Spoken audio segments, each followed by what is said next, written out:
Okay, let's see if this thing's working. I see me moving here, but I don't know about the... Okay. Alright, good. Sounds like I can hear.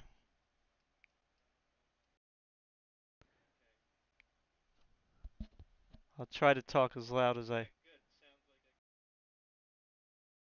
Alright, so I'm kind of new at all this, like, using the browser and stuff like that, so bear with me. Alright, so first thing I want to say is to my followers, I apologize that I haven't streamed this week. I had a massive migraine on Sunday, and that just kind of put me out for the day.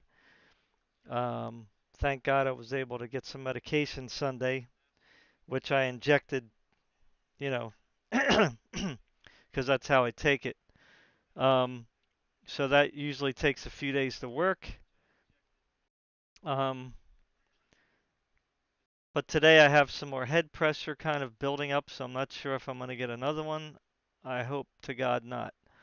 Um, so I just took some more medicine, so hopefully that will, you know, at least make it go away or keep it tolerable. Um, so again, I wanted to stream, you know, this week Hunter Prime or whatever, you know. Um, so anyway, I'm a little late on this because of my migraine, so that's why I'm doing it now. I just wanted to get it done because I wanted to talk about it. So basically what I'm going to do here is play just a short section of the GTC 2022 Nvidia Keynote presentation that Jensen gave. Basically just on the RTX part, okay? Because that's all I really care about right now. Because I mean, I like the AI stuff and all that, but it's kind of technical and more geared towards like the development side of things, so I don't understand a lot of that. So, um,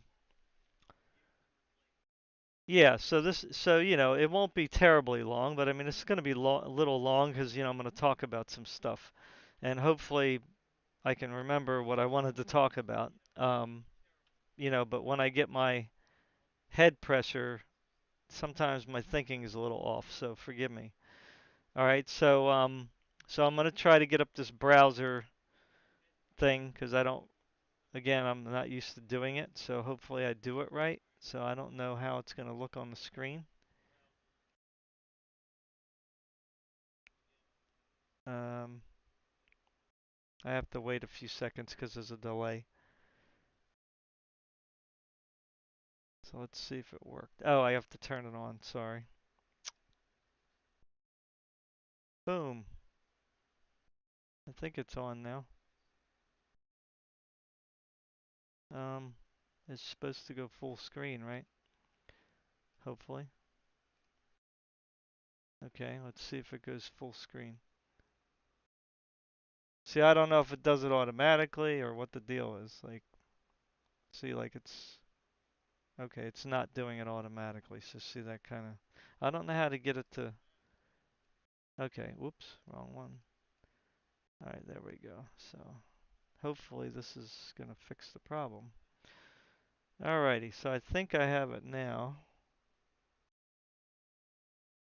Great. All right, so I'm going to play this short video here. I'm not going to use sound because it has music in it. But this is they released like a 1 minute ray tracing video, which this might have been the one they used in GTC, but whatever. It's probably the latest one. So showing off the ray tracing in different games. So I'm not getting paid to do any of this, by the way.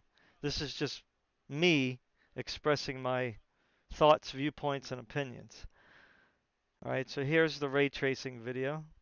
It's in 4K as you can see. So it may not look that great on there, but whatever. You'll get the idea.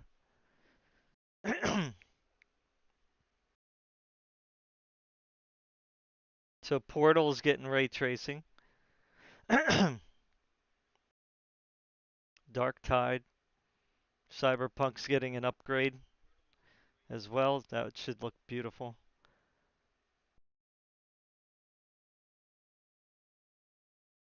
Portal's getting it, as I said already. That's interesting. So that ought to make that game look beautiful.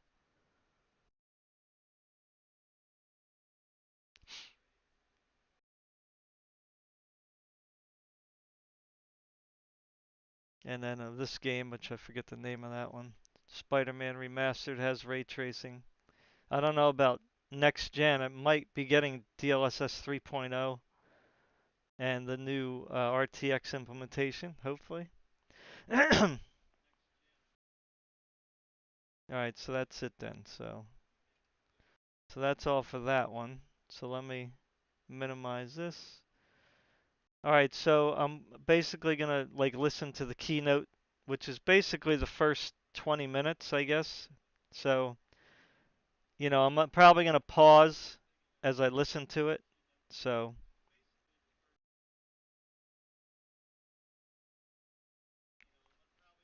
here we go. So I'm kind of hearing my voice here. There's a little bit of a delay. All right, so let's just maximize this baby. I don't know if it's in 4K. Nah, unfortunately not. Computing is advancing at incredible speeds. The engine propelling this rocket is accelerated computing, and its fuel is AI. Today, we will show you new advances in Nvidia RTX, Nvidia AI, and Nvidia Omniverse. How these platforms propel new breakthroughs in AI, new applications of AI, and the next wave of AI for science and industry. We will announce new chips that power these new applications, and for the first time, cloud services to extend the reach of Nvidia platforms. I want to thank all the sponsors, partners, researchers, developers, and customers who join us to make this event amazing. Welcome to GTC. I want to All right, so right off the bat, you can see that he's not beating around the bush, right? Jensen is all in on artificial intelligence, okay? And using AI to do many different things, okay? So, right off the bat, you kind of get a hint that AI is going to be synonymous with RTX, right? Or GeForce. He's going to want to shove that in there somewhere, okay? So now with the RTX 2080, or excuse me, RTX 2000 series, right? Like when the 2080 Ti came out, um, everybody was like, I don't know, surprised, taken back, freaked out, mad that, you know, Nvidia was kind of like shoving down our throats, tensor cores and RT cores, basically RTX, right? Um, of course, me personally, even though I didn't know a whole lot about ray tracing in general, I was excited about it. Okay. Um, a lot of gamers, I guess, and PC enthusiasts, they didn't care about the ray tracing. They just wanted like they wanted a very big jump in performance, okay? Even though it could be argued that there was a jump in performance, okay? It just didn't fall under the numbers that we were used to seeing in, say, the 1000 series, right? So, so in other words, a 1060 didn't align with the 2060, and you know what I mean? The 1070 didn't align with the 2070, and so forth and so on. So, you know, to fix this problem, they came out with the Super, right? Which basically kind of shifted everything north, right? But at the same price. So they ended up giving that boost under the same, excuse me, price bracket or price point. You know what I'm saying? So, you know, but if you still look at things, you still did get extra performance, but you also got extra hardware, right? You got the ray tracing and the tensor cores. Now, yes, I understand that a lot of people were like, I don't care about that crap. Well, a lot of developers did, right? And a lot of people that used GPUs to make movies and clips and video clips and stuff like that that have a lot of advanced scenes in it and stuff. So, whereas the gamers and the PC enthusiasts were focused on, what a bunch of crap. The developers and the creators were like, wow, this is great. I can actually do like rendering in real time. That's pretty insane. Because you could do it previously, but you had to buy the server, like the server grade, you know, um, Nvidia card, basically. You know what I mean? That was cost like thousands and thousands of dollars, right? So, um, but here we have a consumer card that can do everything that $6,000 card could do. You know what I mean? Um, so I thought that was wonderful. So, why am I mentioning all this? Well, because I'm going to probably say a few things later on that are going to tie in with this, right? So, NVIDIA from the start has a vision, right? And companies are allowed to have a vision, okay?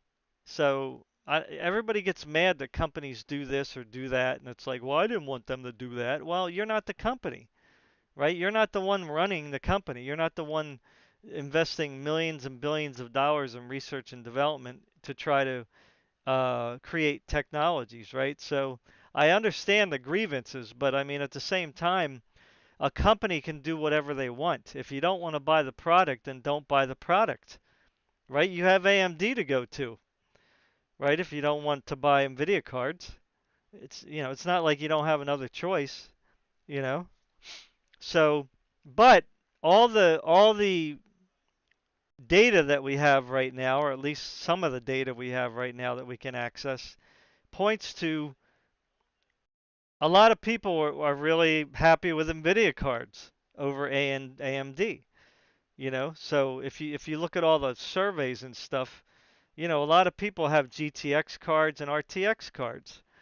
Now there is a lot of AMD cards as well, but I mean Nvidia just kind of blows the AMD out of the water. Now that I think a lot of that has to do with not necessarily that people love Nvidia over AMD, but Nvidia cards were available more so than the AMD when the AMD cards came out, especially the last generation, right? There was just a shortage of hardware. So I think Nvidia had more supply than AMD did. So that's kind of what made people forced to go out and buy Nvidia cards. And then what also a lot of people failed to recognize or at least acknowledge, and a lot of YouTube tech sites never really mentioned this much. It was only after I actually said something that I started seeing it later, like months later. So and I'm a nobody, right?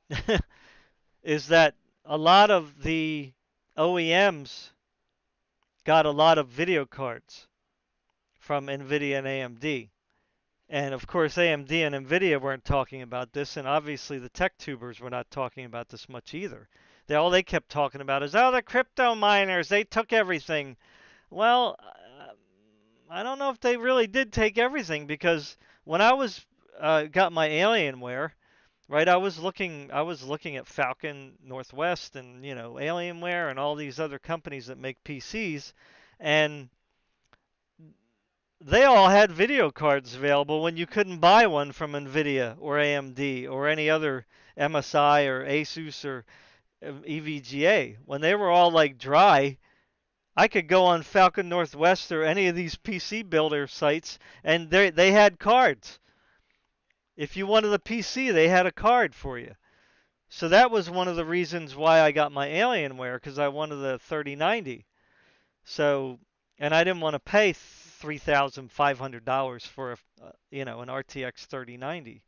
So I ended up getting an Alienware where I basically paid, just a little bit more over the real retail cost at the time of a 3090, and ended up getting a brand new computer in the process.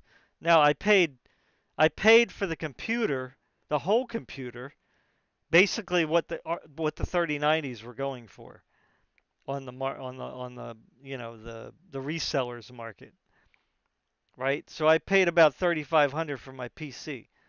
It was a little bit more because I got the warranty and everything. So, but for basically, I got a whole computer for what a 3090 was costing. So, you know, so anyway, so that's why I think that more people have the Nvidia cards. But you tell me what you think. I don't know. That's just from what I've seen. Maybe I didn't see all the data. But that's just my personal perception of the situation. Anyway, let's continue. But again, Jensen's all in on AI, so keep a note on that, because that's what he's going to be talking about here, even with the GeForce cards. Show you something amazing. Racer X is a fully interactive simulation built with NVIDIA Omniverse. Racer X is physically simulated.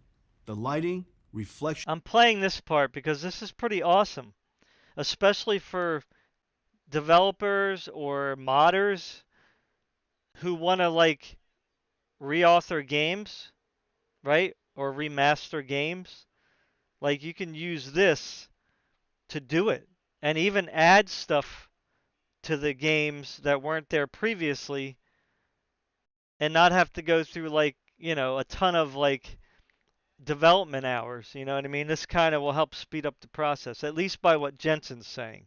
I'm not a developer, so they might have a different opinion here, but basically what he's saying is that this is going to make things much easier.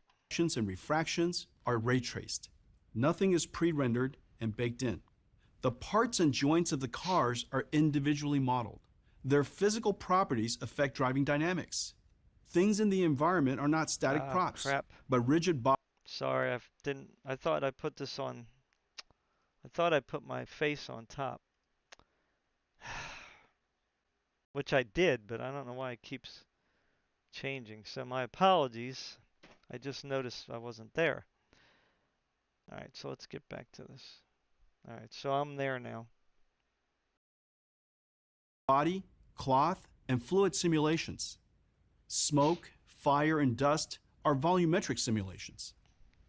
Racer X is a simulation. Future games will not have pre-baked worlds. Future games will be simulations. Racer X is running on one single GPU. Oh, crap. Let me mute it. So again, they didn't put this out in 4K. I don't know why, but so I apologize for the quality, but that's as high as I can go. I don't know if he's gonna talk here. No. I'll just put it up real low. Hopefully I won't get a copyright strike.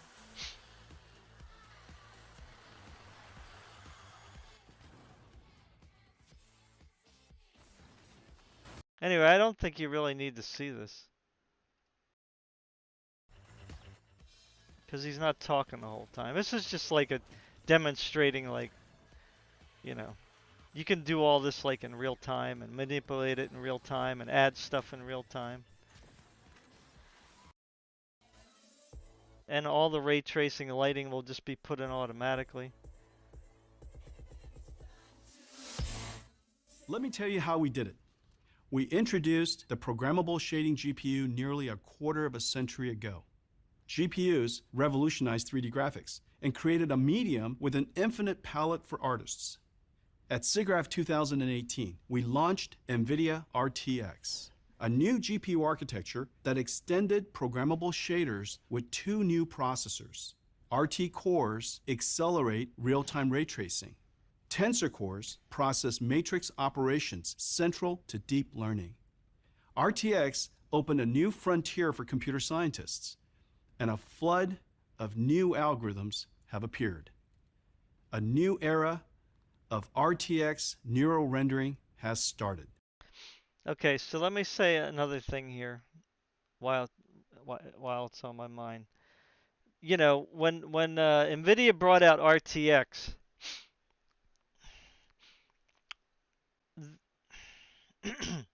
it's like what somebody said recently with the Intel Arc GPU, right? Like, why did they start in China? You know what I mean? Like, why didn't they just release it all over the world? Well, it was probably safer to release it in China because number one, it's in China, so it's going to be harder to access like information about what's going on with them. Although I'm sure there's people that leak stuff, but it's a closer market, so they don't have to ship out, right? So, and they need like thousands of people to test these GPUs, right? Um, because there's going to be a lot of bugs, a lot of issues, right? Because it's a new GPU. Intel, is like, even though they have made drivers for their, you know, uh, what do they call it? Intel HD graphics. They have made drivers for that and all, but a GPU I think is quite a different beast when it comes to trying to make drivers because now it's a whole new architecture, right? So, and it's also doing things much differently as they explained. So it doesn't run well on all games, no matter what you do. So sorry for the sniffles. The weather's changing again. Um, so when Nvidia, so in other words, they need a test bed, and it can't be just in the lab, right? They have to put out GPUs that are going to be put in thousands, if not millions, of computers, right? Well, in this case, I guess thousands when it comes to Intel, so that they can kind of hash out any problems. So Nvidia released RTX in 2018 because it was mature enough to be put out in the public, right? Where it did work, but they needed to know how well it worked. They needed to know what hiccups it had, right? And you can't you can only do so much in a lab, right? So they had to release this hardware in the cards so that they can have millions of people testing these cards out, giving their feedback about what they thought about it, what the developers were dealing with when they were using these new technologies and the content creators, etc., etc., etc. So they were able to gather like a tons and tons of data, right? Millions of hours of use time of data. You know what I mean? From all the people that had RTX cards. So they were able to fix the problems, fix the bugs, improve it over time, as you saw with like DLSS 1.0, DLSS 2.0. Same thing with the RT, right? You had ray tracing first generation, ray tracing second generation. They're able to like advance the technology based on the feedback and how it's working in real time in real case scenarios. Um, so every generation of RTX is improving. Okay, and now with this new generation, they've tried to push it even further. So, and then of course I'll talk later about cost, okay, because that's been a stickler for people I saw the past several days. So let's continue. And a flood of new algorithms have appeared. And again, he's wants to bring AI into this whole picture to improve products, okay, and to implement them in the products, right, to improve products. So he's not only talking about using AI to improve products externally, but he's also talking about using AI in the hardware to improve products. And that's what he's going to get into here. A new era of RTX neural rendering has started. Today, we're announcing Ada Lovelace, our third generation RTX. One Ada GPU powers Racer X. This generation is named after mathematician Ada Lovelace, who is often regarded as the world's first computer programmer. Nvidia engineers worked closely with TSMC to create the 4N process, optimized for GPUs. This process lets us integrate 76 billion transistors and over 18,000 CUDA cores. That is insane. 18,000 CUDA cores. 76 billion transistors. 70% more than the Ampere generation. Ada evolves all three RTX processors. First, a new streaming multiprocessor with 90 teraflops, over 2 times the previous generation. Ada's SM includes a major new technology called shader execution reordering. There we go. So see, they were trying to figure. I know they must have been trying to figure out since they released RTX how to like make things more efficient, right? Because especially running ray tracing. I mean, that's crazy. Like they're going to show a video here later, and it's true. Like if you just have no DLSS at ray tracing on with a 3090 Ti, you're not even making 30 frames per second at ultra settings. You know what I mean? And that's a 3090, right? So even other games you can kind of ramp it up, like Wolfenstein Youngblood. I was running that with RT on. That was running like 130 frames per second. So, but I think that only uses reflections, if I'm not mistaken. So that doesn't use like the full RT experience. But even so, real-time reflections do use a lot of horsepower. But that's a very well optimized game. Anyway, so rescheduler, shader execution reordering, which reschedules work on the fly, giving a 2 to 3 times speed up for ray tracing. Yeah, this is wonderful. SCR is as big an innovation as out-of-order execution was for CPUs.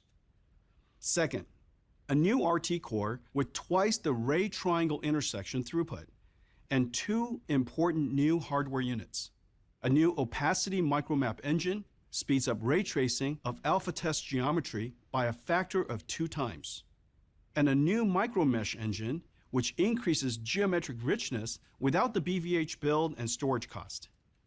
And third, a new Tensor Core with the Hopper FP8 transformer engine and 1.4 petaflops of tensor processing. That's crazy. Raw ray tracing horsepower is not enough to ensure high frame rates. So here we go. So this is the thing that everybody was wondering, even myself, because I actually left messages, to Nvidia. I'm a nobody. I know. I don't even know if anybody read it, but I was sending messages to them saying, look, ray tracing is wonderful. I love it personally, but you just got to do something to make it, doable, right? Because, yeah, I can tolerate 30 frames per second with ray tracing on playing a single player game. Like, I will deal with that because I love the way it looks. I play at 4K, so, 4K with ray tracing on is just beautiful. And in some games I can get 60 or more, but I'm just kind of, taking the lowest, right? But I was telling them you gotta ramp up the performance here because people just aren't going to be happy with this 30 to 60 frames per second when they're buying like the top tier card, especially.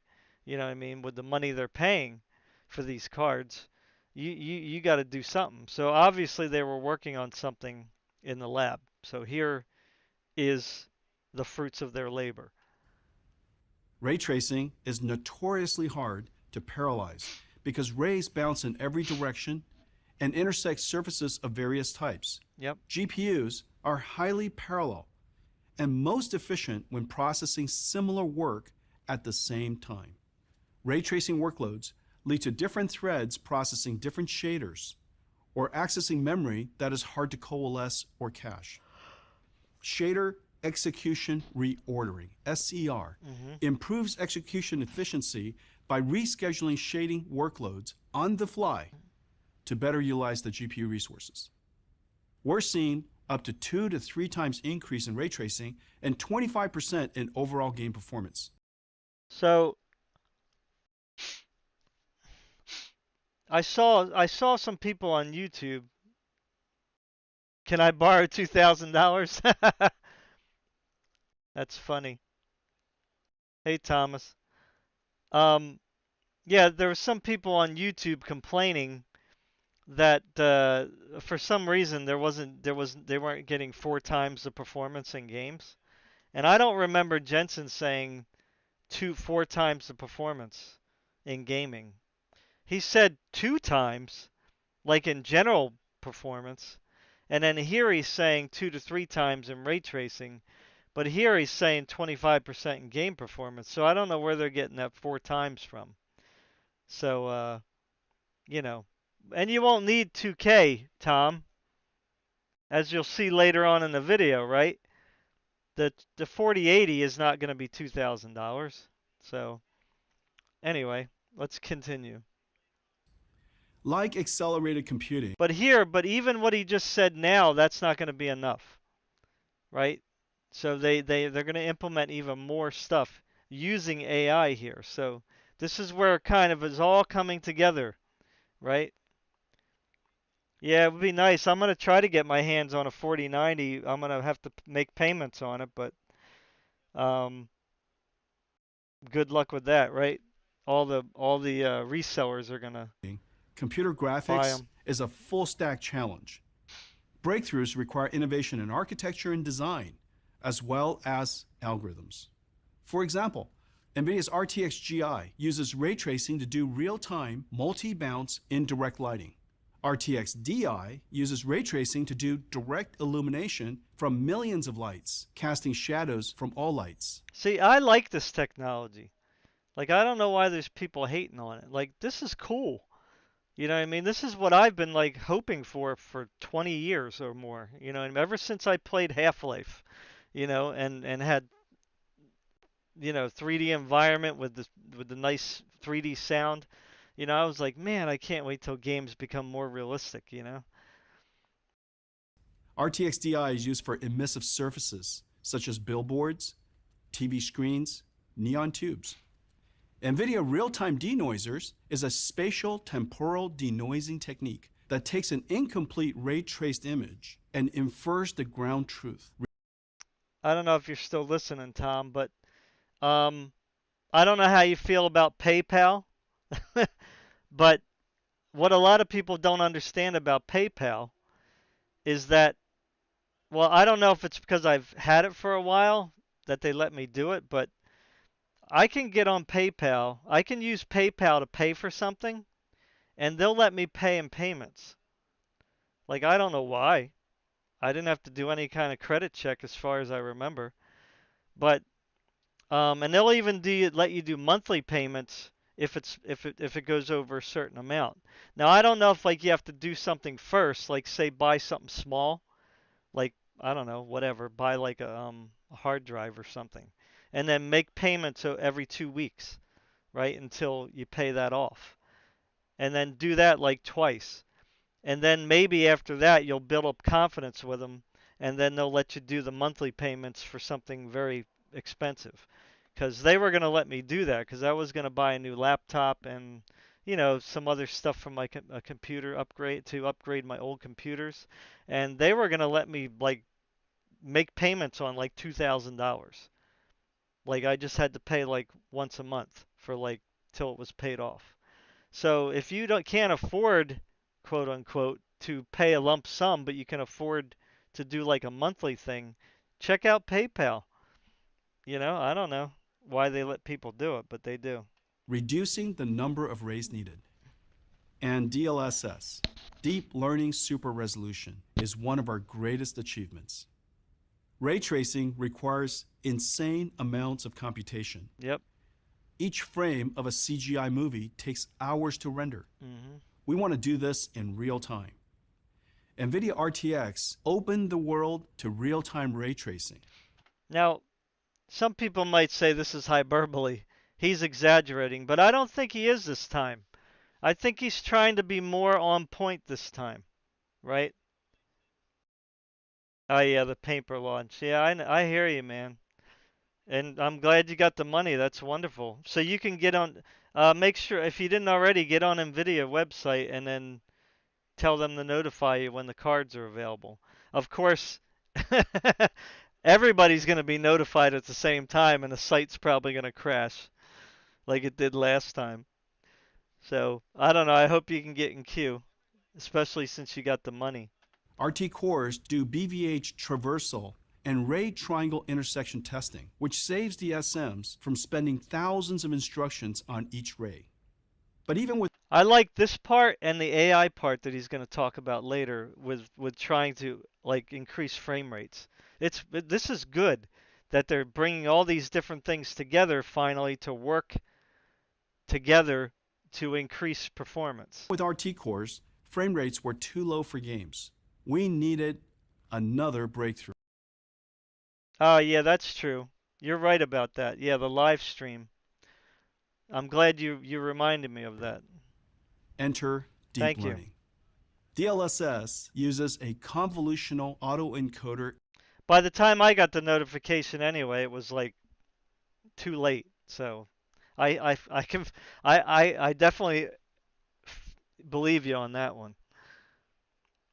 AI model and takes the low resolution current frame and the high resolution previous frame to predict on a pixel by pixel basis a high resolution current frame. Right. The AI model is trained to predict an ultra high resolution 16K reference image.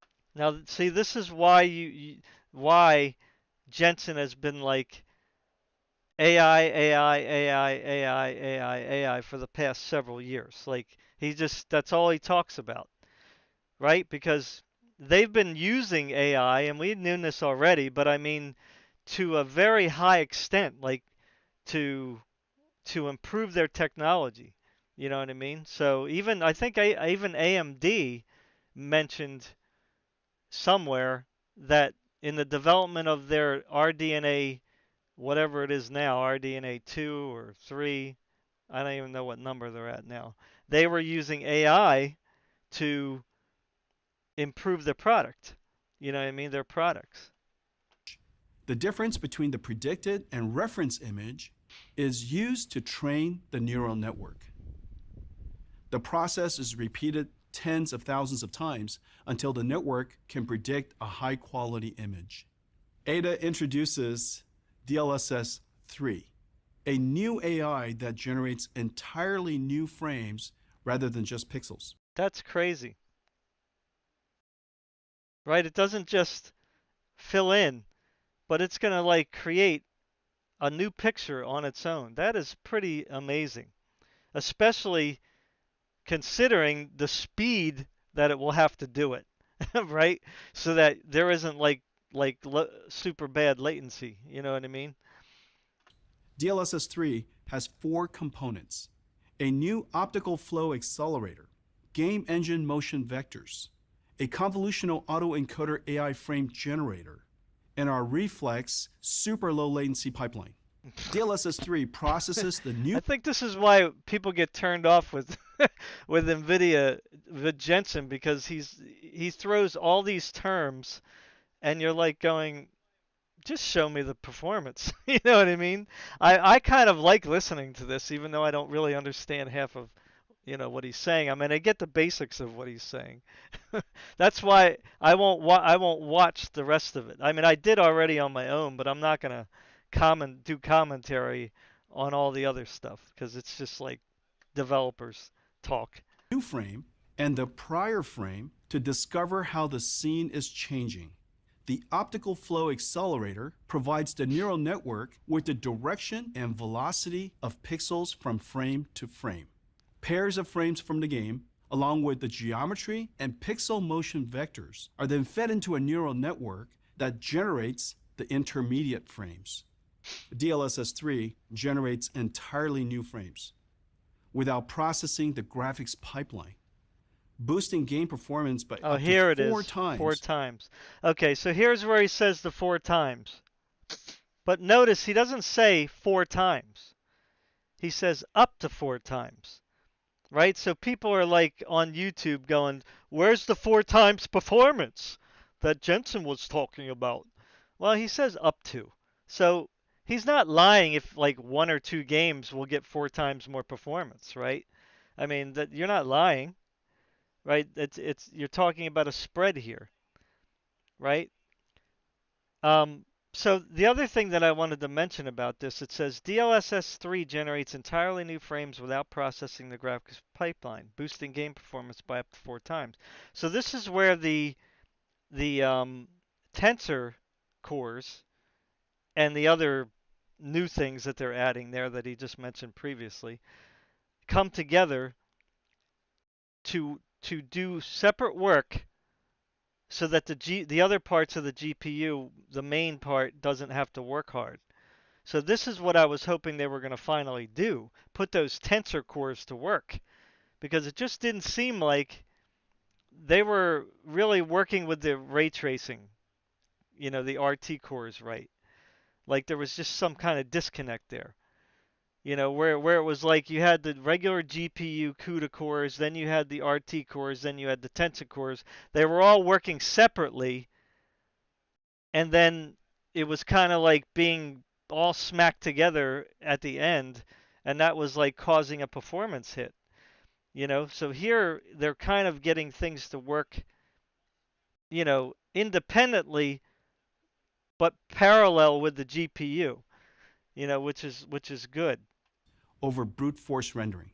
Because DLSS 3 generates a new frame without involving the game, it benefits both GPU and CPU limited games. Right, For AI. CPU limited games, like physics heavy or So now it's like having a separate computer looking at what the game's doing and going, okay, I'm gonna do my own thing here and improve it, and then I'm gonna put that there, and the game, the GPU won't have to worry about bothering with it, essentially. large world games, DLSS 3 allows the Ada GPU to render the game at a much higher frame rate than the CPU is able to compute the game.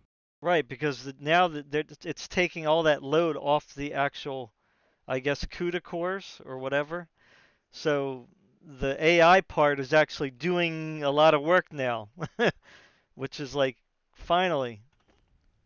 DLSS 3 is one of our greatest neural rendering inventions. Here is Cyberpunk 2077, shown in all new max ray tracing mode. So this is true. It was running at 23 with RT on. But see, of course, this is the problem that people have too, and I'll admit it. I like Nvidia, but they do kind of trick your brain a little bit. Now watch. See, this is the problem. Okay, look. it's running at 24 frames per second with RT on, right? And that's probably at ultra settings on a, I don't know, do they tell you what GPU? They don't even tell you what GPU, but I'm imagining it's a 3090 at least. So, but here, see DLSS off. Okay, now they should have showed like, so, I don't know, they should have showed several different scenarios. That's what I think they should do, right? Because we already know that DLSS gives it a boost, but what they should have done was showed DLSS off, and then the old DLSS, right? And then the new DLSS. That way you can get kind of a feel, right? Now I don't know if this is on a 4090, a 3090, like they should have said that. Because even with DLSS on and RT on Ultra at 4K, man, it really takes a big hit in performance.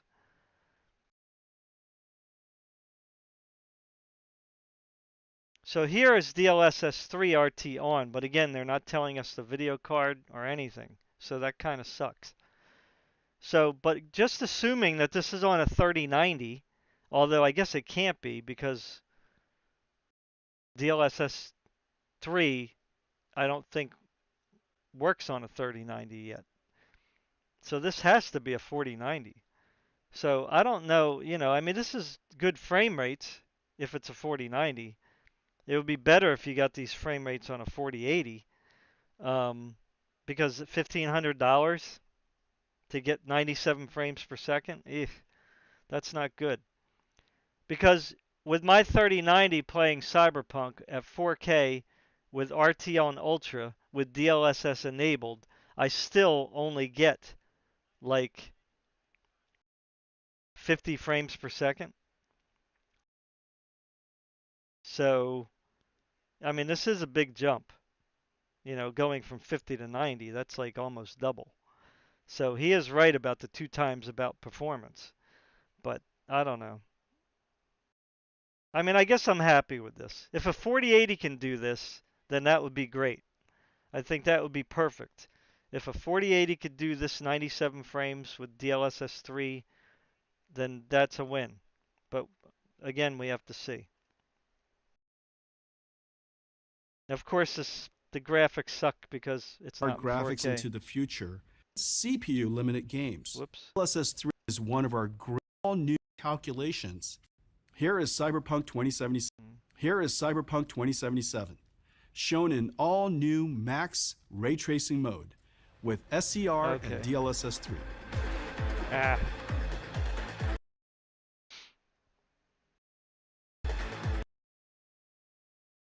Pushing the state-of-the-art graphics into the future takes an incredible amount of computational horsepower.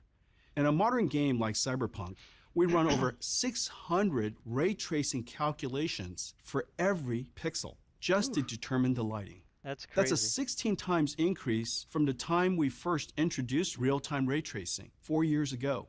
Yet the number of transistors we have available in a GPU to do these calculations have not increased at that rate. That's the power of RTX. We can deliver a 16 times increase in 4 years with artificial intelligence. Some pixels are calculated, most are predicted. Let's enjoy Microsoft Flight Simulator, a game that is CPU limited because of the realistic physics and the giant worlds. It is one of the longest running franchises. I'm going to skip over this because it doesn't really matter. I mean, you're not going to see like the real, much of an improvement in the graphics because it's only at 1080. I'm thrilled to announce Portal RTX. Portal's cool. Nvidia Lightspeed Studios used Omniverse. So he's just going through, they're going to redo Portal to run on DLSS 3.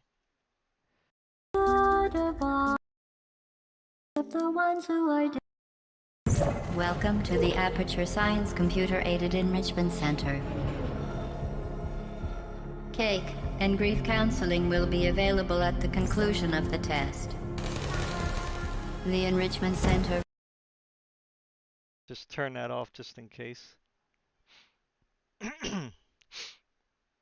So this looks pretty good.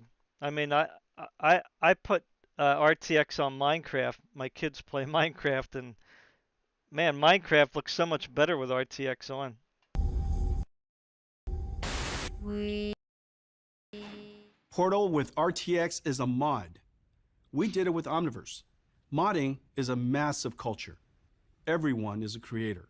There are millions of modders, and billions This of is mods cool are too. downloaded each year. In fact, 9 of the 10 most popular competitive games owe their existence to mods. We created an Omniverse application called RTX Remix for game modding. Start the game and capture the game into USD, which is loaded into Omniverse. Here, we're using This is Elder pretty Scrolls cool. Morrowind from Bethesda, one of the top modded games of all time. Once in RTX Remix, the AI I mean, it's making an old game look like way better. Pretty insane. assisted toolset has deep learning models to upres textures and assets, and an AI model to convert materials to have physically accurate properties. Now, this isn't a joke. Like, I've seen this done. You know, people have done this kind of upscaling, and it does work. You know what I mean? I don't know if it's like 100% perfect all the time, but you know, now that they're doing it like in a way that just modders can do it like rather quickly is just in modding time. Is pretty amazing. Especially this old game, it looks horrible, The rich Omniverse ecosystem of creative tools can then be used to enhance the game but assets. it's pretty neat.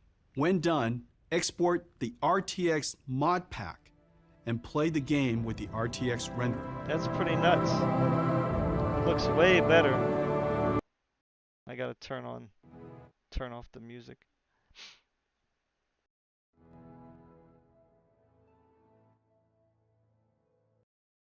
And this looks wonderful. Is incredible tech and the most advanced game modding tool ever created.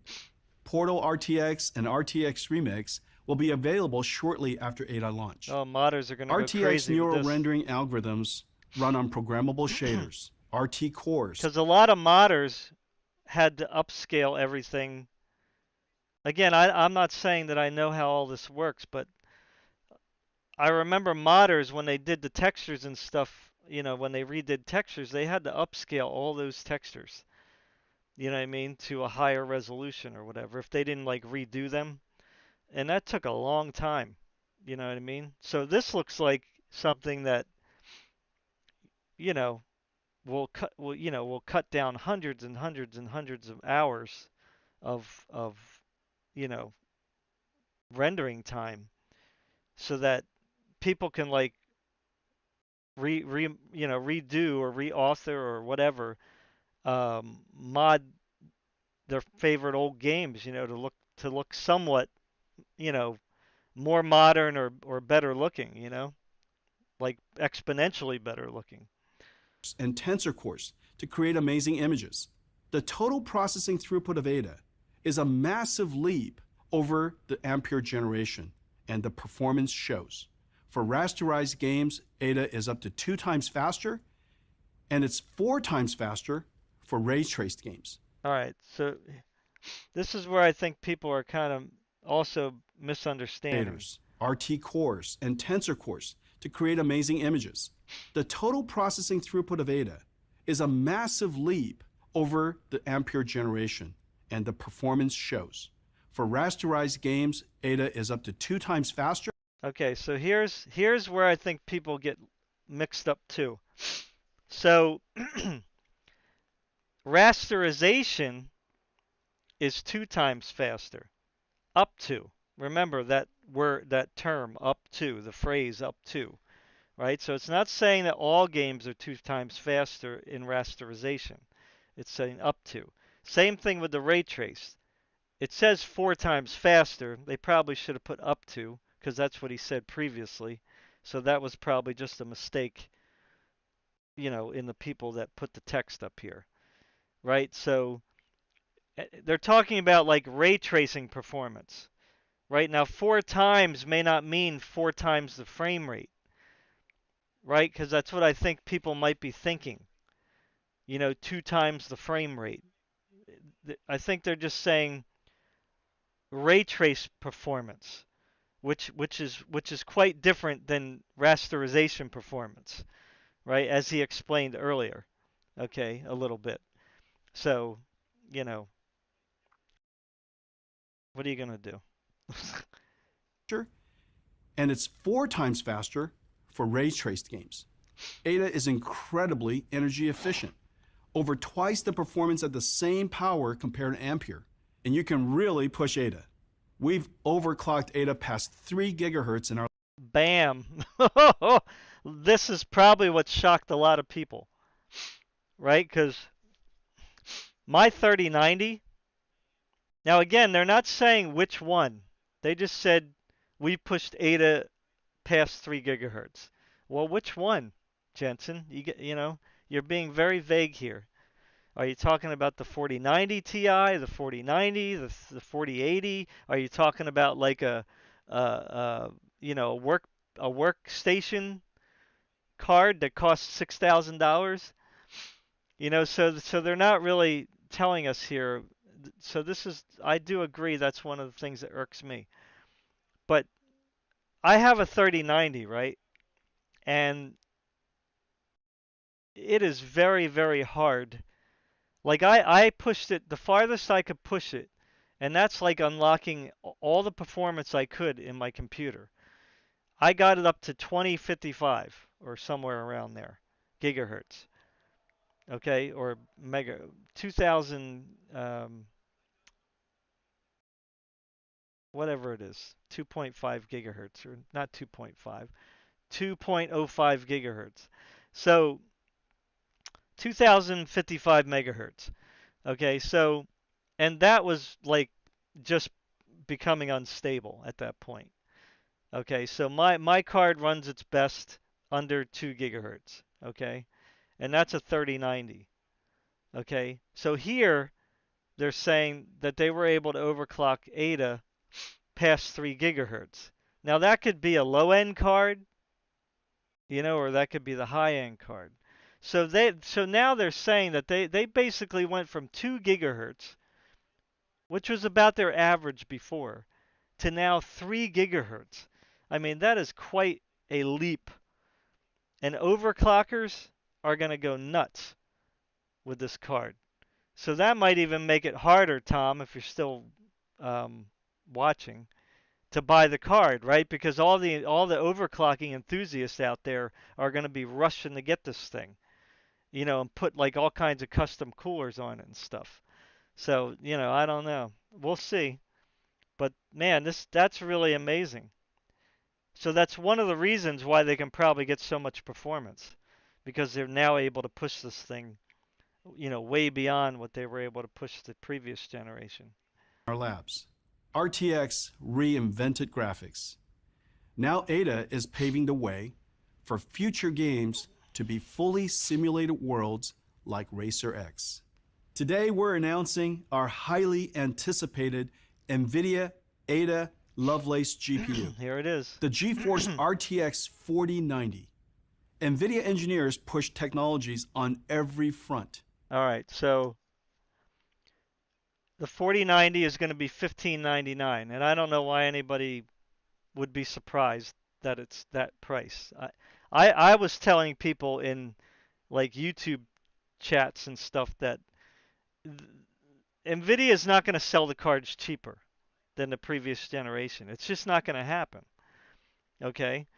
I mean, this is $100 more, I think, than the 3090 was when it first came out. The 3090, I think, was $1499, I believe.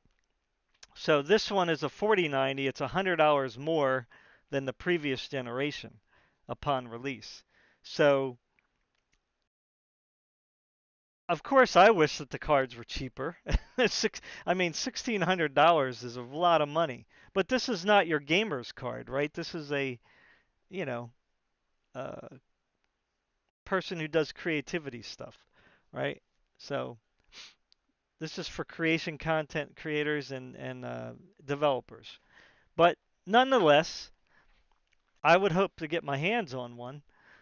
Um, but the price is not really like outrageous, right? Because I don't know if it's good comparison, but I'll compare it to a car, right? Like each generate like the 2080 Ti when it first came out was I don't know, 1299. Correct me if I'm wrong on that, but I think it was 1299. So that was like a lot less, right? And that was a Ti model. Um, but that was the first generation RTX, right? Since then they've been making improvements, right? And then the 3090, of course, was like $300 more than the or $200 more than the 2080 Ti. And now this one is $100 more than the 3090 Ti or the 3090. So, and here it's saying it's 2 to 4 times faster than the 3090 Ti model, okay, which was 1599, I guess. So that's what they're comparing it to. So again, the numbers don't match up. So you have to kind of take that into consideration. But, you know, if I buy a car, right, like say, let's say a 20, like cars over the years have gotten way more expensive, right? Even the same model car. It might be a different year, but it might be the same model, right? So versus like a 2018 model versus the 2022 model. Like the 2022 model is going to be more expensive. Why? Well, because there's more improvements. They made more tweaks to it. Regulations, right? You have to put more computer crap in it to meet the regulations. So that all adds cost. So that it's no different like here, right? They've improved the RTX cards like exponentially since the first generation, right? So they're not going to sell it cheaper when you're putting more into it. I mean, this is what why I don't understand people. Like they don't understand this. So this is like a premium device here, a premium hardware device. Okay, it's got all kinds of like stuff in it that costs money, right? That costs money in research and development, that costs money to meet regulations, to power requirements, all this other stuff. You know, so you're getting more than you got in the first generation, right? So of course you're going to pay more, just like you're paying more for that car that has like if you bought a base model Honda that just has a radio in it, right?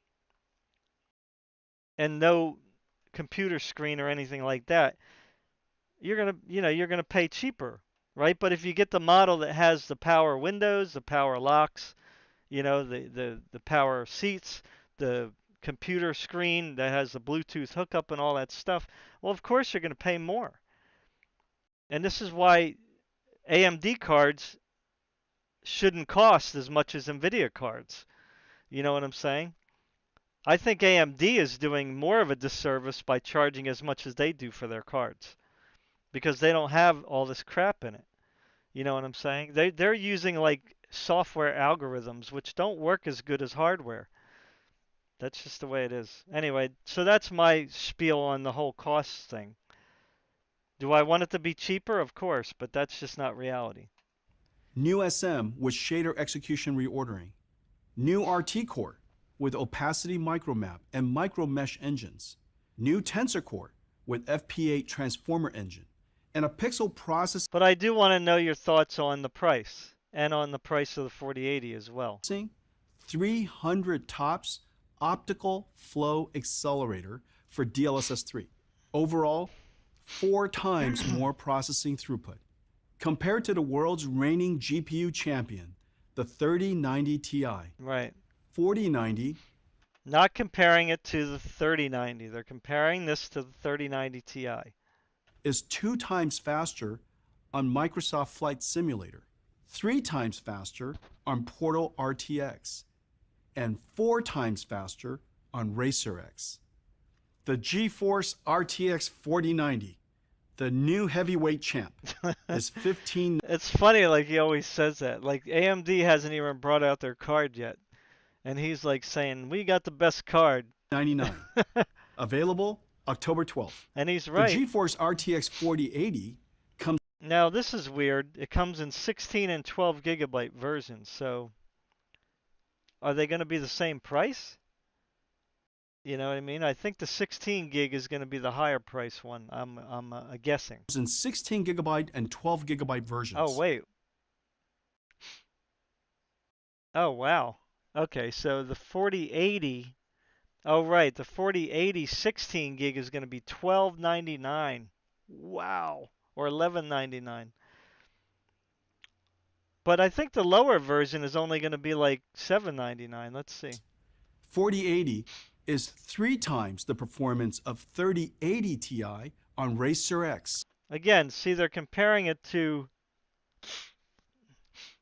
the 3080 Ti. So the 4080 is 3 times the performance of the 3080 Ti. Now, they're getting these prices based on what they're comparing it to.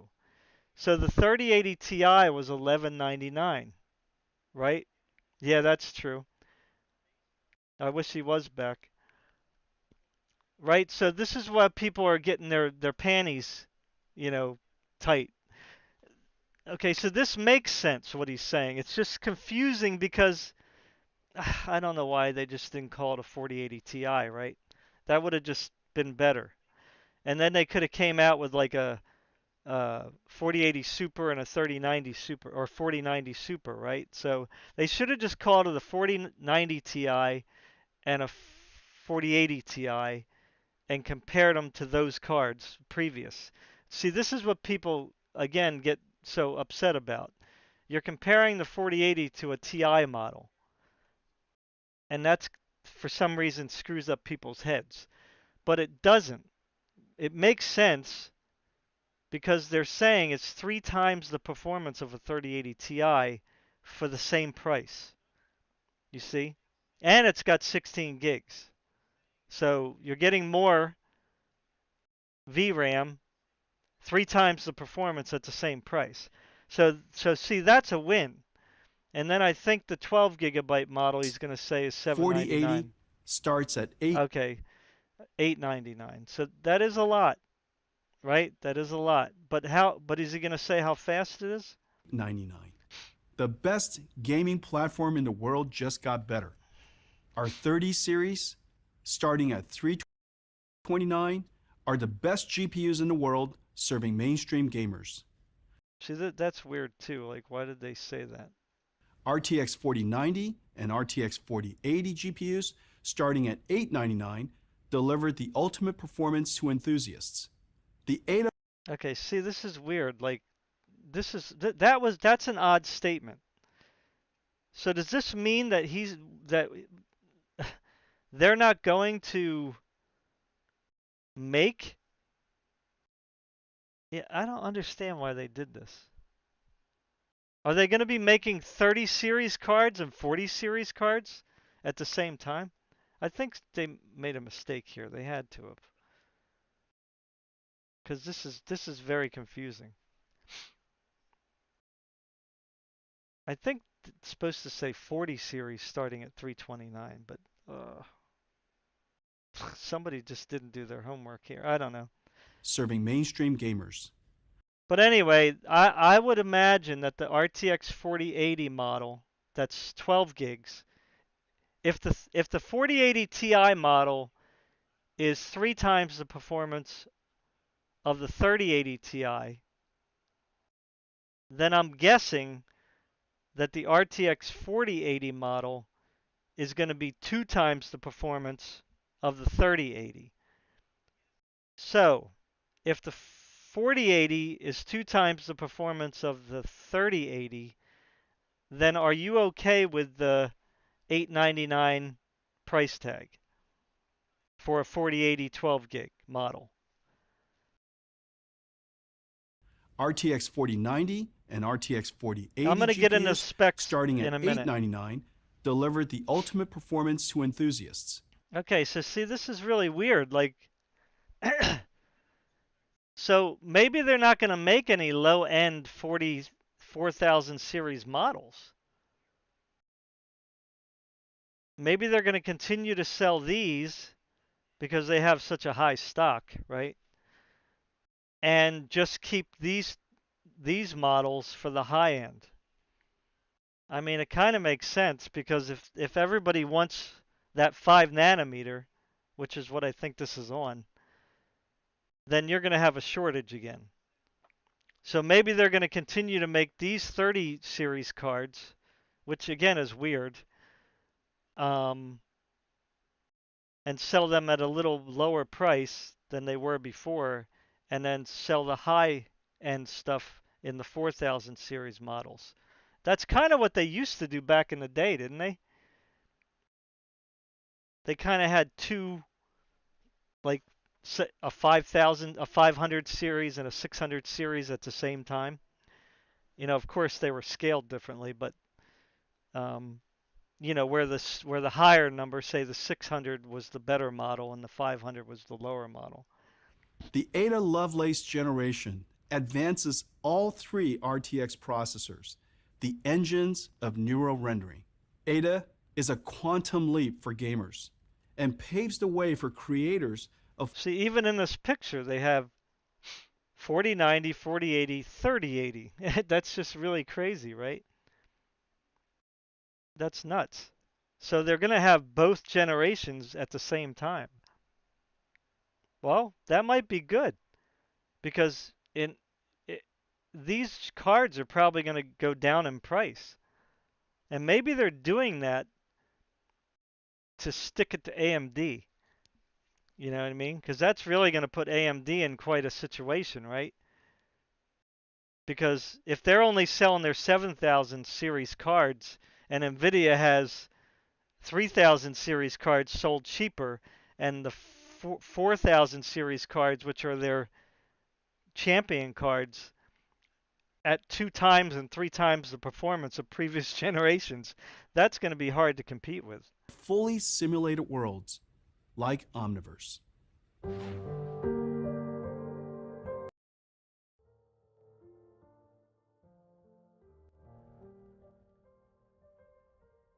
All right, I'm going to get into the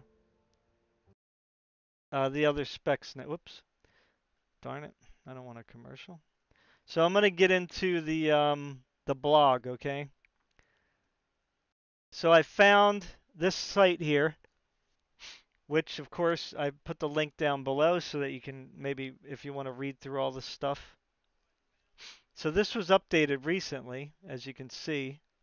When I first got this today, it was updated. Well, it says September 20th, but 2 days ago. So this is fairly recent. Whoa, what in the world? Okay, so I'm gonna just read through this and see if they give us any new information here. Okay. So um, it says creativity redefined. New GeForce RTX 40 series GPUs and NVIDIA Studio updates accelerate AI revolution.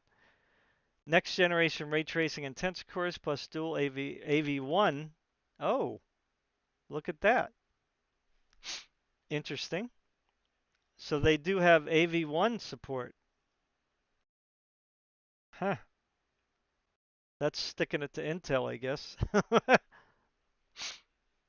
Power new tools for 3D, video production, live streaming, gaming, and modding, and more. That's interesting. It says content creation is booming at an unprecedented rate. Whether it's a 3D artist sculpting a beautiful piece of art or an influencer editing their next hit TikTok, more than 110 million professional hobbyist artists worldwide are creating content on laptops and desktops.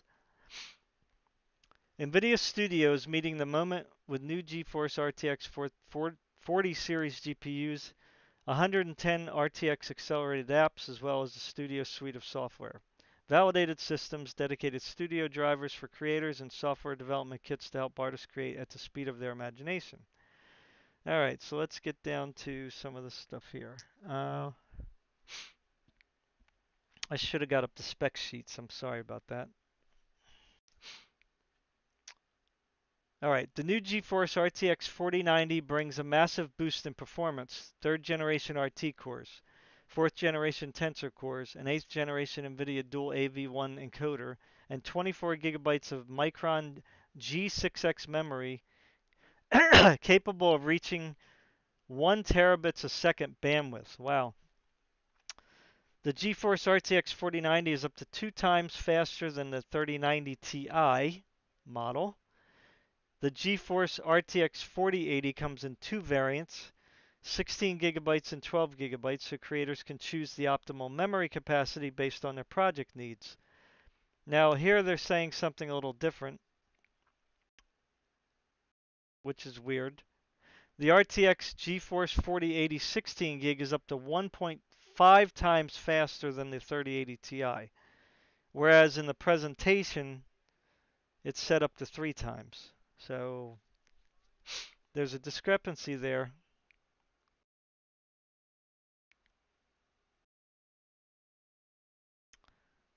Samsung OLED monitor. Can you post a link to that so I can see it, Tom? I'd appreciate that. Um, and for our viewers as well, because people come look at my videos later, because I never live stream stuff in the right time or never tell people I'm doing it. All right, so let's see here what we got. Let me see if there's anything here that's worth looking at. So it's basically probably just rehashing what he said, right? Nvidia DLSS.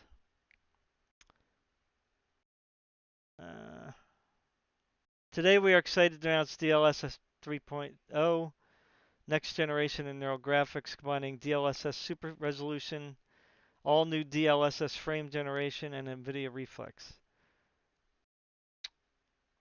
All 40 series GPUs will support this, it looks like.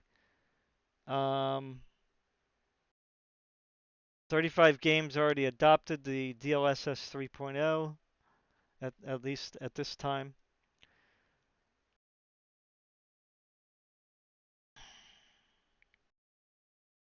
Okay, so basically that's just going over, I guess more specifically, what he was talking about. And again, when he says ray tracing performance up to 4 times, he might be referring to the fact of if you have DLSS 3 running with it, right? Because that's just how he is. Okay. Let's see if there's anything else here worth reading.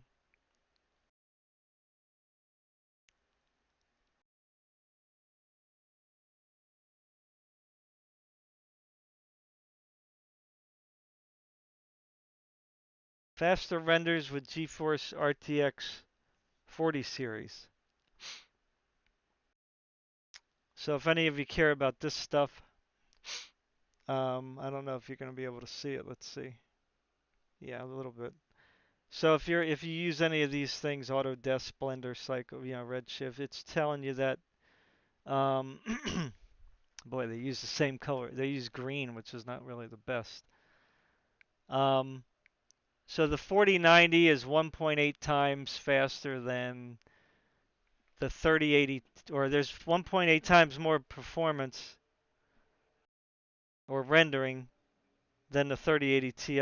In Blender, it's 1.7 times, and Redshift 1.7 times. So if any of you care about that, then the 3080 Ti. Okay. So what do we got here? We got another video here. I don't think, oh, we saw that, yeah. Portal. I don't know about this here. Did we see this? Blackmagic Designs DaVinci's Resolve, the popular plugin for Adobe, the top editing app in China. Oh, this is probably further on in the video that I didn't really get into. They're just showing like real-time editing, I guess. Hi, my name is Sabor and I'm a content creator here in Nvidia, and today I wanted to talk to you about the benefits of GeForce RTX 40 series for video editors. let me show you how our latest GPU will accelerate your editing workflows using DaVinci Resolve. Let's look at AI first. AI tools have become increasingly important in video editing workflows, such as surface tracking and much more. AI tools allow aspiring creators to use advanced effects more easily, improving the production quality of your videos, like depth map generation effects that I'm using right now. It also automates tedious parts of the video editing process, helping editors stay in their creative flow. Rotoscoping, which is a method of highlighting an element in a shot, is just one example. This method done manually is a slow process because you need to do this frame by frame. But with AI, I can mask this object just by selecting it, and AI cuts the exact shape out and tracks it across multiple different frames. I can now apply a cool effect to the object. Plus, with the RTX 40 series, this feature is up to 70% faster cool compared to 30 series. The other new feature in the RTX 40 series are the dual AV1 encoders, which work in parallel to increase your export speeds. There you go. This is great because nowadays creators want to export their videos quickly and in multiple formats for different platforms. With dual encoders, you can cut export time by up to 50% compared to our previous generation. Wow. The high-speed decoder Dual will also encoders. allow you to work and load on your files directly in RAW without having to create lower quality versions, Wow. also known as proxies. And lots of effects, especially the most demanding ones, are GPU accelerated, making them faster to apply and allowing you to stay focused and creative. With the new GeForce RTX 40 series GPUs and AI, you can transform how you work with video, taking your projects and creativity to that next level. So I wonder if a lot of people were surprised at the amount of stuff that Nvidia is like throwing at them right now with this new generation. Like Intel had the AV1 encoder. They were like, I think that's the one they were touting as, oh, we have that, you know. No one else does. And I wonder if AMD is waiting this long to release their cards so that they can see what Nvidia had up their sleeve. Because, I mean, you know, this is a lot of stuff they're putting in this new GPUs have a lot of capabilities now. I mean, to do multiple things well. So AMD's got a lot to live up to, man. They've been kind of playing catch up with Nvidia for a long time. They still haven't really caught up to Nvidia when it comes to encoding and all this other stuff.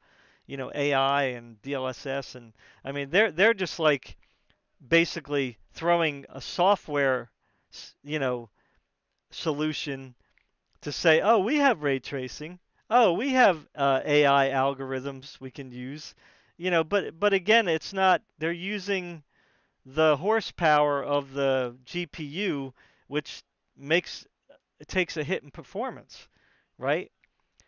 And that's what kind of keeps them back, you know, from really like catching up to Nvidia. All right, Tom, take care, man. Thanks for stopping by. So here's another video highlighting the AV1 encoder. It says for live streamers, the new AV1 encoder delivers 40% better efficiency. This means live streams will appear as if bandwidth was increased by 40%, a big boost in image quality. All right, so let's check this out here. GeForce RTX 40 series GPUs feature our brand new 8th gen Nvidia encoder.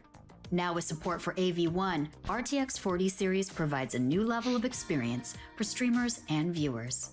AV1 improves encoding efficiency by 40%, making your streams look sharper with more detail. Let's compare two 1080p 60 FPS streams encoded at 6 megabits per second. On the left, you have one encoded on RTX 30 series with H.264, and on the right, encoded with RTX 40 series and AV1. Notice how the image is crisper and more detailed.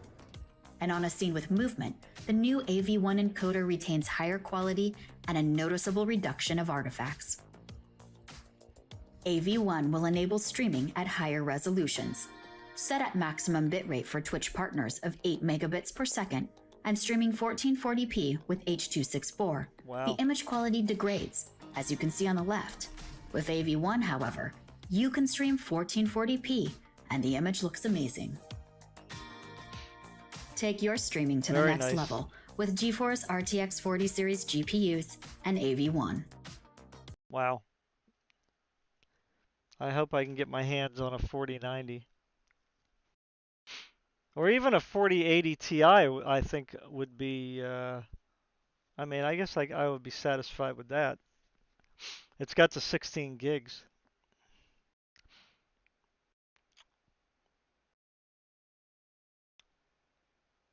So let me go on the GeForce website here and see if they have any specs. I mean, I know they do somewhere. I should have looked for them before I started streaming, so I apologize.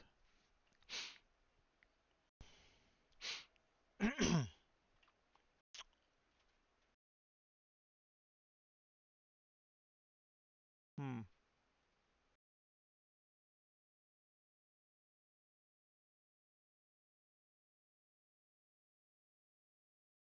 Okay, do they have the specs? Come on, you got to give the specs now.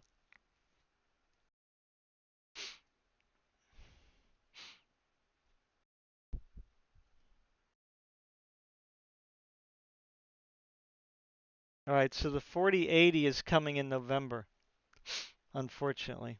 Darn.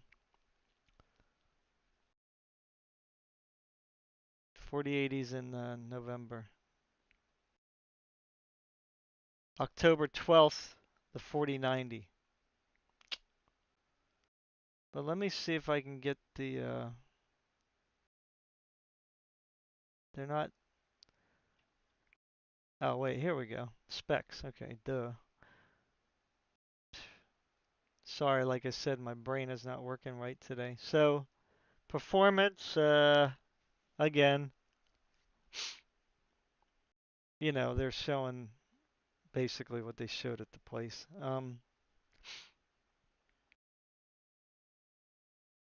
Flight simulator is 2 times. That's, let's see here.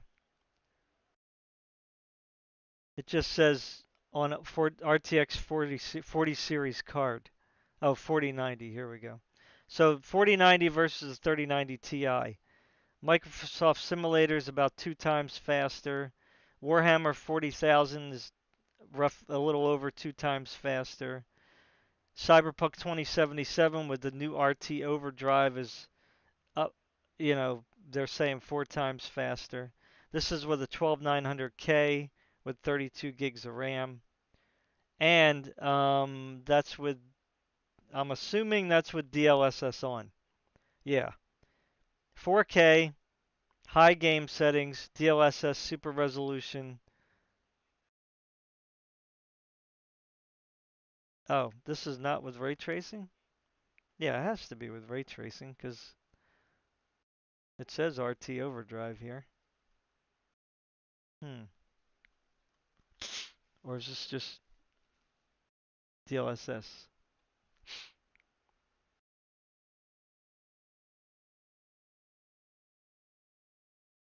Okay, it just says ray tracing overdrive mode with DLSS. So Cyberpunk, that's got to be with ray tracing. Okay. Now Cyberpunk is going to be updating their game to support this. So, all right, let me look at the specs here. I don't know what they have for specs, like what they're saying here.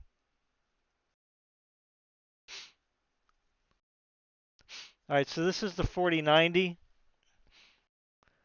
So there's obviously going to be a bigger model because they said the 18,000 CUDA cores. So there's going to be a 4090 Ti with 2,000, almost 2,000 more CUDA cores, so you better expect that. So the boost clock is going to be 2.5 gigahertz. Look at that. That is quite a jump. 500, almost 500 megahertz jump. That's pretty insane. The base clock is going to be over 2 gigahertz, 2.2 gigahertz. That's amazing. That's pretty darn good. And it's going to support all these technologies: 4th gen tensor cores, 3rd gen RT cores, DLSS 3.0, supports broadcast reflex, PCI Express Gen 4, not Gen 5, so that's interesting. Ansel, resizable bar, shadow play, G-Sync, uh, all the stuff. GPU boost, Vulkan, all the other stuff. Uh, the 8th gen, 2 times 8th gen NVENC encoder. So it's 2 encoders they put on the card. That is insane. I mean, they are really like going all out. AV1 encoding.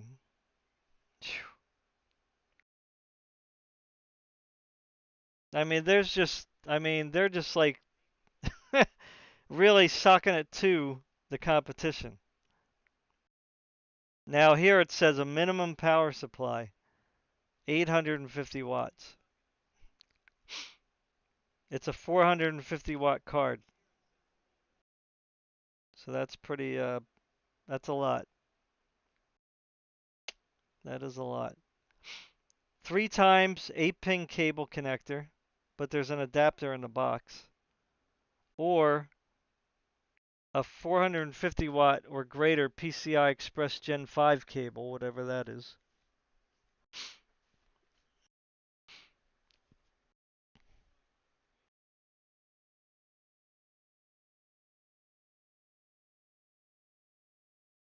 Now what about HDMI? I guess here it just says HDMI 2.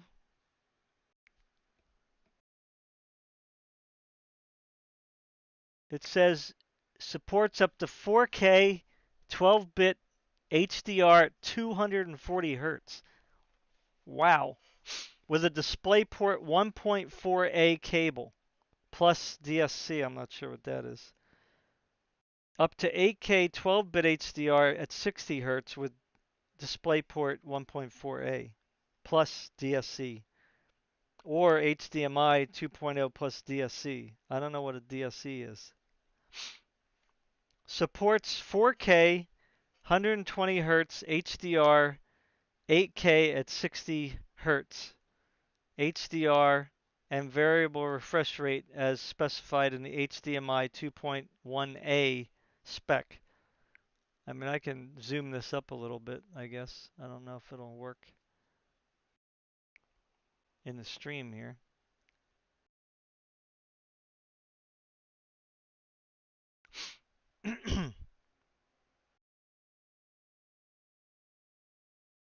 Now this is pretty interesting.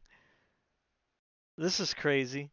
Minimum is based on a PC configured with a Ryzen 9 5900X processor.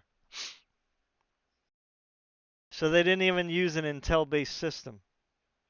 That's pretty interesting.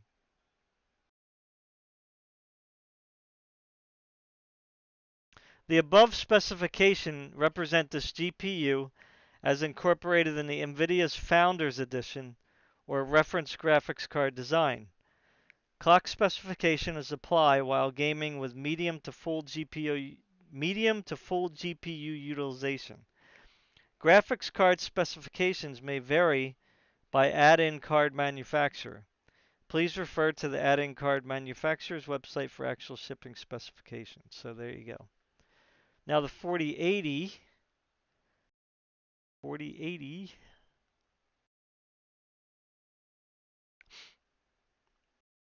specs, view full specs.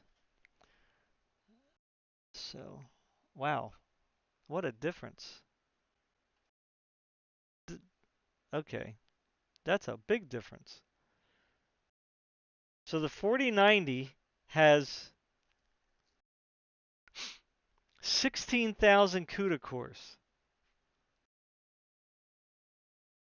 And the 4080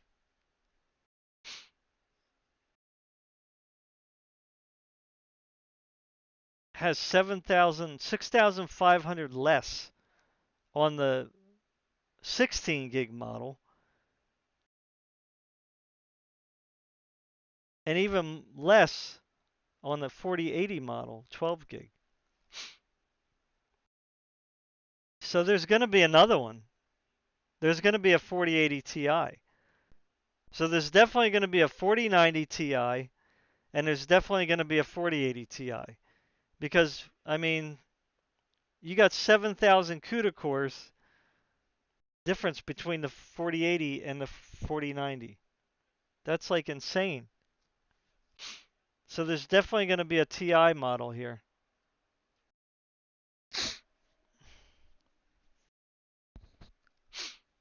Hmm. And this is weird too. I mean, this is pretty crazy. So these two cards right here are basically the 4070 models.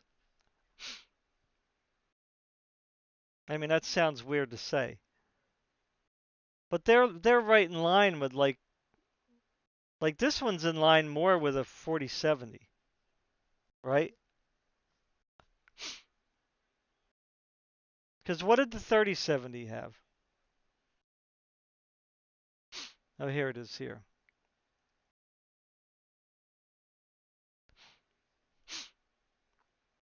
Hold on.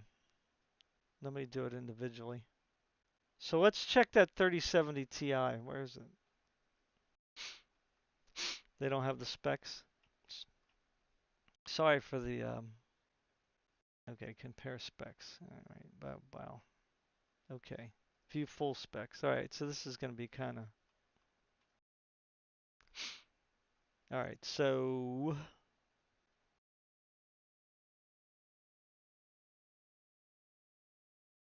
all right, they're not showing.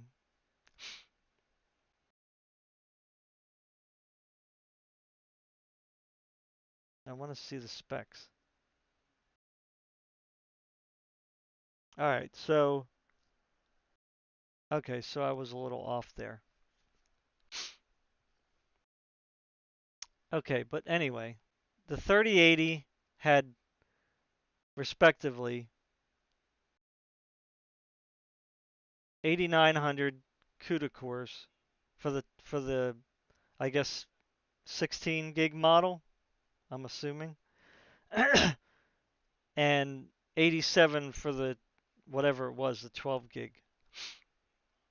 So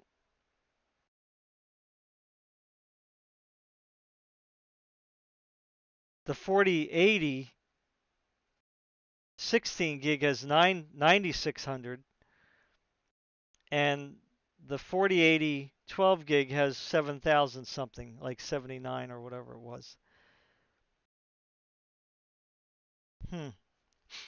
So I can kind of see why then they're making the 3070 why they might be keeping the 3000 series, because there's probably no reason to go any lower. Maybe they just wanted to try to produce high quality cards because they can produce more now, right? Because they're on a smaller die. So they're going to have more supply. And maybe way down the road, they're going to bring out like the lower models.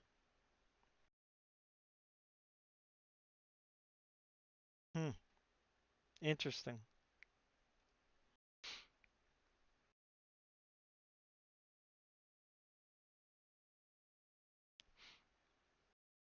Anyway, so let's look at this. So the 4080 16's got 9700 CUDA cores, and the 4080 12 has 7600.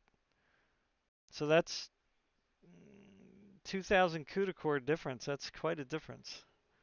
But this is really the sick part.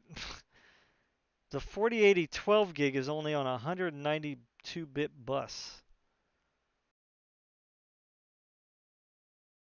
That is like really like unheard of for a card of this caliber. But I guess because they have the 12 gigabytes, they have to do that. And they also got GDDR6X, so it runs much faster. So I guess the performance, we don't even know what the performance is. So I would say this one is probably 2 times faster than the 3080 16 gig model. And this one,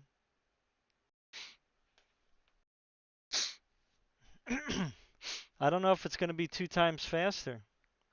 It might only be like 1.5 times faster than the previous 4080. I mean, because that's really like a cut down on the bus. You know what I mean? So, interesting. So personally, I would go for this one, even though it's like much, much more expensive.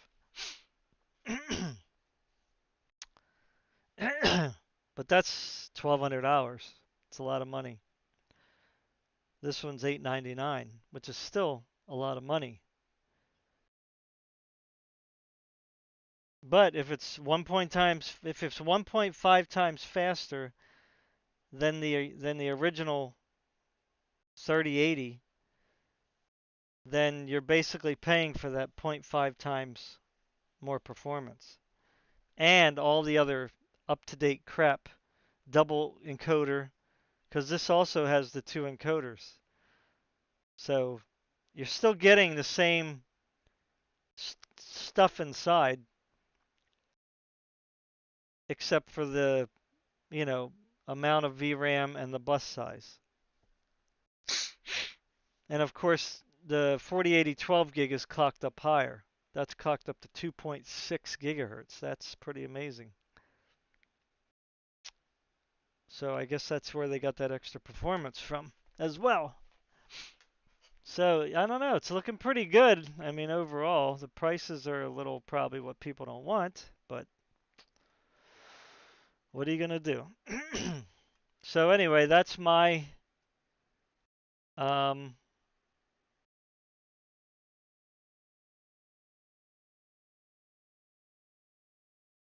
that's my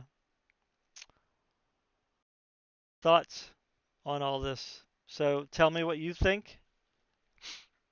You know, feel free to leave, you know, comments, your thoughts, what you think about the prices, the models that we just looked at, the whole weird, we're going to sell 3,000 cards along with 4,000 cards at the same time. Because that's what it looks like they're going to do for at least a while. It doesn't look like I mean, I would imagine that's probably going to go well into, that's going to be all the rest of this year. And then they're probably going to do that well into next year until they can get, until they get enough of these cards that were kind of duds, you know, stored up, you know, where they have to, block off some of the CUDA cores and other stuff that's not working efficiently, you know, some of the memory that might be, well, it won't be the memory, it'll just be the GPU itself, so they'll have to lock some of it out and then sell it as a lower end card. Or maybe they're going to sell them as 3000 series cards, but they're going to have this chip on it. So that'll be kind of weird. So anyway, thanks for watching, guys. Like, share, subscribe, support the channel. If you want to help me out in that respect. Take care, be safe. Pray for me and my migraines, because they really do mess me up. Um, have a great day. Take care. Peace. Bye. Let me just say goodbye on the chat.